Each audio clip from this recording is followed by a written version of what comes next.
Hello friends, नमस्ते दोस्तों। कार्बोर plus capsule एक एंटी इन्फ्लामेटरी दवा है जो सूजन को कम करने का कार्य करती है। साथ ही डीकंजेशन रूप में भी इसे प्रयोग लिया जाता है जो कि हमारे एयरवेज को खोलने का कार्य करती है। अगर इस कार्बोल कैप्सूल के कंपोजिशन की बात करें, क्या क्या कंपोजिशन इसका रहता है, तो इसमें कैम्फर, क्लोरोथाइमोल, यूकालिप्टोल, मेंथोल तथा टर्पेनियोल ये सभी एज ए कंपोजिशन रहते हैं और ये सभी हिस्टामिन H1 के लेवल को कम करते हैं जो कि ब्रोंको कंस्ट्रक्शन के लिए जिम्मेदार है।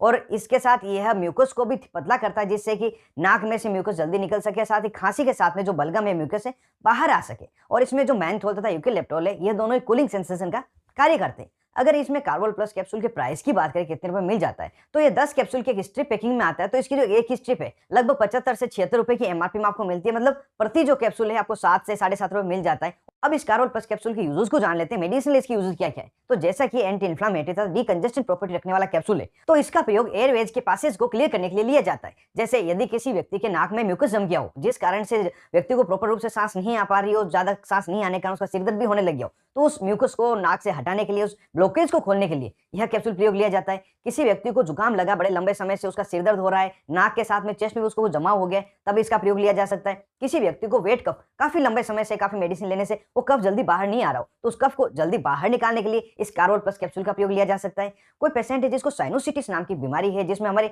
नाक के आसपास के एरिया में इंटरनल स्वेलिंग होती है जिससे कि नाक में कंजेशन रहता है, हल्का सिरदर्द भी रहता है, तो इस साइनोसिटिस की समस्या में भी यह कार्बोल प्लस बहुत ही अच्छा फायदा करता है। किसी व्यक्ति को अगर अस्थमा की शिकायत है, उसको एयरवेज में ब्लॉकेज के कारण सांस नहीं आ रही है, तब भी यह कार्बोल कैप्सूल दिया जा सकता है। ओवरऑल अगर बात की जाए तो किसी भी कारण से अगर एयरवेज में कंजेशन हो जाए तो उस कंजेशन को हटाने के लिए यह कैप्सूल प्रयोग लिया जाता है और उसको हटाने के बाद में इजीली व्यक्ति को सांस आ जाती है। तो ये इसके यूजेस रहे। अब अगर बात करें इसको किस तरह से यूज करना है, इसका प्रयोग लेने के तरीके के बारे में, तो जैसा कि आप सभी को पता है सॉफ्ट जिलेटिन का कैप्सूल है। यह सिर्फ सूंघने के लिए ही बनाया गया है, इसको पानी के साथ ओरली प्रयोग नहीं करें, ये नुकसान कर सकता है। सिर्फ सूंघने के लिए इसका प्रयोग करें।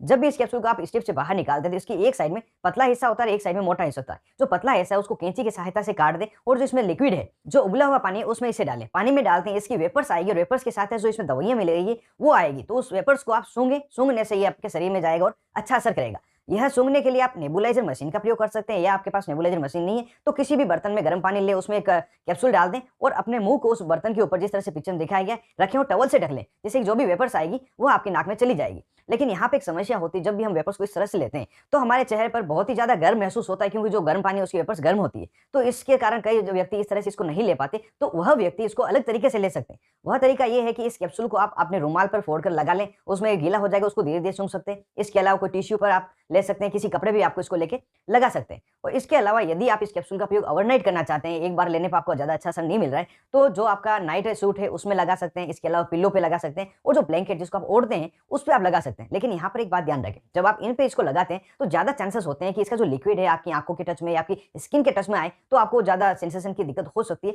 यदि ऐसा हो तो आप तुरंत ही अपने उस एरिया को, आंखों को पानी से धो लें और कोशिश करें कि सूखने के बाद ही उन चीजों का आप प्रयोग लें। तो इस तरह से इसका प्रयोग लिया जाता है। अब यहाँ पे एक बात आती है, क्या इस कैप्सूल का प्रयोग एडल्ट बुजुर्गों के साथ में बच्चों में भी लिया जा सकता है? तो जी हाँ दोस्तों, इसका प्रयोग बच्चों में भी लिया जा सकता है, लेकिन जो बच्चे 3 महीने से कम उम्र के हैं उनमें इसका प्रयोग नहीं लिया जाएगा। 3 महीने से ऊपर के जो उम्र के बच्चे हैं उनमें लिया जा सकता है, क्योंकि 3 महीने से जो छोटे बच्चे हैं उनका जो स्किन होती है बहुत ही सॉफ्ट होती है, इनर टिश्यू भी बहुत सेंसिटिव होते हैं, तो स्वेलिंग हो सकती है, उन्हें कई प्रॉब्लम कर सकती है। इसलिए 3 महीने से ज्यादा उम्र के बच्चों में इसका प्रयोग आप ले सकते हैं।